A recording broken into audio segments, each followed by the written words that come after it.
இனி உங்க வேலட்ல இருக்கக்கூடிய அந்த ஆதார் ஐடிக்கு வேலை இல்லாம போச்சு. ஏன் சொல்றேன்னா, ஆதார் ஐடிக்கு ஒரு புதிய அப்டேட்டா அனௌன்ஸ் பண்ணிருக்காங்க.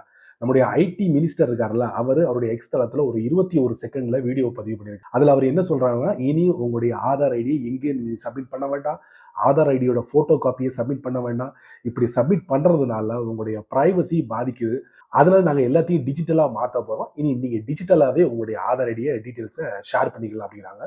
இது எப்படி செயல்பட போகுதுன்னா, முழுக்க முழுக்க ஃபேஸ் ஐடி அத்தென்டிகேஷன் மூலியமா உங்களுடைய ஆதார் ஐடியை டிஜிட்டலா நீங்க ஷேர் பண்ணணும். ஸோ இந்த அற்புதமான மெத்தட் கூடிய சீக்கிரத்தில் வரப்போகுது.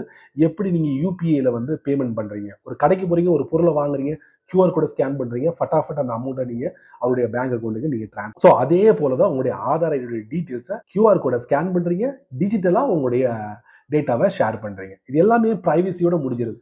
ஸோ இந்த அற்புதமான விஷயம் கூடிய சீக்கிரத்தில் வரப்போகுது. இது எல்லாமே மொபைல்ல தான் நடக்க போகுது. இந்த மாதிரி சின்ன சின்ன விஷயங்கள் நீங்க தெரிஞ்சுக்கணும்னு ஆசைப்பட்டு வழக்கம் போல நம்ம சேனலை ஃபாலோ பண்ணுங்க.